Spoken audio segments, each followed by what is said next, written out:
Hey guys, Tamika of Custom Wood Burning here with another live selling video.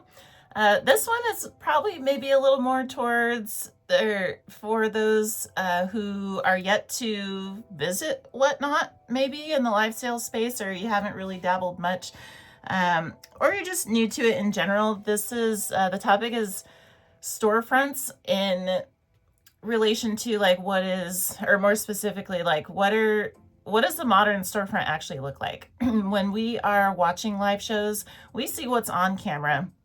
We don't necessarily see what's behind the camera all the time, or we don't know where people are setting up shop. And I think the store live selling has changed the modern storefront.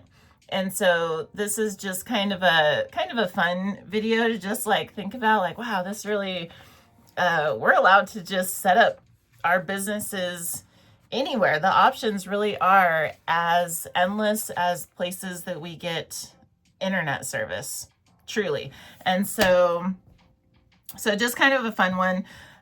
In today's e-commerce space, I broke it down into 3 categories of where folks are setting up their stores. Essentially, it's either at home, off-site, or on location. So at home, when we go around perusing the Whatnot, we see like a lot of sellers that are set up in their garage, spare bedroom, bedroom, which I would recommend. Well, to each their own. To each their own, as long as it's clean, you know what I'm saying? But spare rooms, living rooms, kitchens, the backyards, studios. This is a studio at home. It just really, we can set up anywhere that is, you know, it has a decent background. We don't even have to show the background. It could just be hands only shows. The first year I was on Whatnot, it was at my kitchen table, and you didn't see nothing in my house. You saw my kitchen table and my hands and my products, and that was it. And only when I started doing chat shows did we upgrade to putting the phone up, and then you saw my background was my fridge for another like year or something like that. And so you really see all kinds of different spaces and setups in these live shows, but it's just funny because it really is probably just in a section of people's houses. And I've heard a lot of sellers describe how their house like pretty much taken over. And so like, I used to have a kitchen, I used to have a living room, now it's all like, you know, just an at-home business. Like I'm writing it all off on my taxes, at-home business. Anyway, so in our homes, that's like you know, I wish I could see, I'd be really curious to see numbers, but today, 2026, it's a large percentage are at home. But there's also off-site, right? Some sellers have brick and mortars that they live stream out of. Some have like storage units that they rent just to hold their inventory, and they just do their whole shows and stuff out of there, bringing pallets in and this kind of thing, just like an off-site garage basically.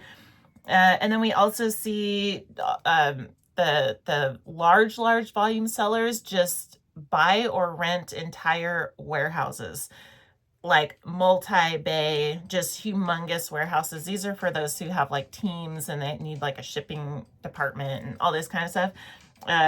But they all exist, and we see them all in multiple channels. Often where like different channels are set up in different parts of the warehouse, we do see that as well. So just to know that there's like options, you know, especially as we grow for resale primarily, like some of these things may need to be tapped at some point.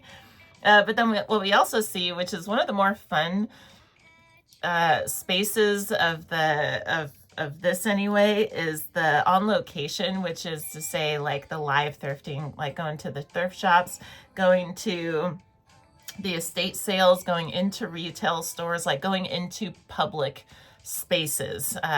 Don't recommend doing it from the car, but anywhere that your car can take you to. Claimed storage units, like when you buy them, liquidate them on site, and then just, you know, clean them out for the companies. I've seen that too. So it's just super fun. I have a couple little pointers, I suppose, or like observations to share for each of these, depending on where we're streaming from, that I'll share. And that's pretty much this video. So if we're streaming from home,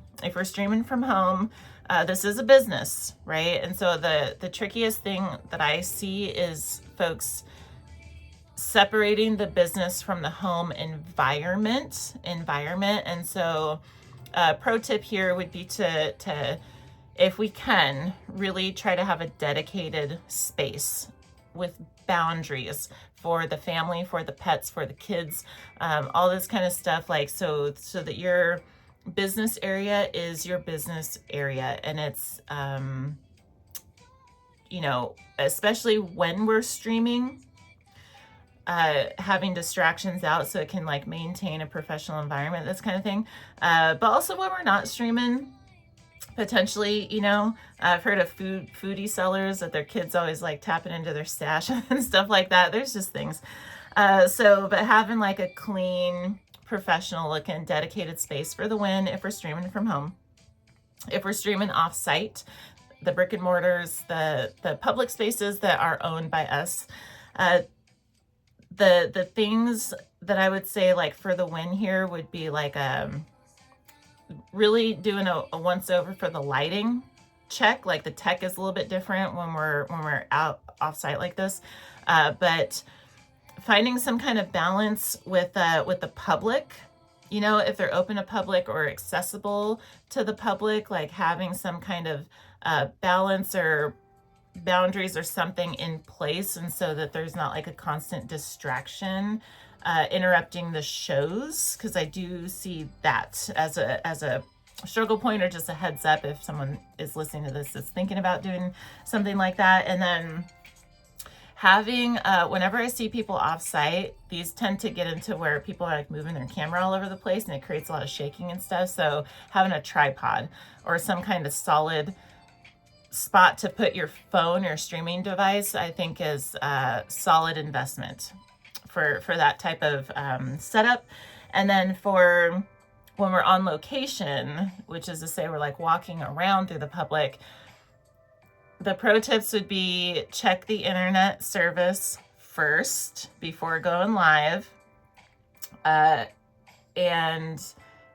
get, I'm gonna forget the name again, but those little handheld phone mounts that like auto level and balance and like smooth the picture and stuff. One of those, if we're going to be walking around, I really think those create a much nicer viewer experience and would be worth the investment if that were to be like our business model, is selling on location. I think that would be a great investment. Maybe even something that has like a light on it to some degree. But the handheld phone mount, the internet, portable batteries, especially our phone gets hot, and if we're dual streaming and stuff like this, it's it can eat up our battery really fast. And so those, and then the last thing is don't forget about permissions. I have legit seen I'll say I have seen sellers get kicked out, unwelcome from public stores. Not all public facilities appreciate cameras just, you know, walking around without permission. And so just like tapping in with the staff and being like, hey, this is what I'm doing, and I would like to sell some of your stuff. They'll probably be okay with it, but I wouldn't just walk in and just assume. And so so a little pro tip there. And so the real modern storefronts here, it's just super interesting. It's super fun. I'm sure there's more to be seen. Again, don't recommend from the car, but anywhere else that has an internet signal really is fair game in the live sales space. And I think that makes it really unique, and it leaves opportunity to switch stuff up and have some fun and set yourself apart in your shows. I've seen people streaming with their with mountains in the background and all kinds of, like, anything that can help convey your vibe and your brand and stuff like that. Fair game. Get creative, because the possibilities really are endless, and it's one of the coolest things about Whatnot and live sales. And so And so there we go. That is the chew for today. The opportunity is wide open on how we want to, where we want to set up shop and how we want to set it up. And so that's what I got. If you found this interesting or valuable, please let me know by giving it a thumbs up. Otherwise, I would like to thank you for watching, and I hope to see you next time. We'll be back tomorrow and every day after talking about something different live selling. And so I hope to see you, and happy live selling in the meantime. Bye-bye.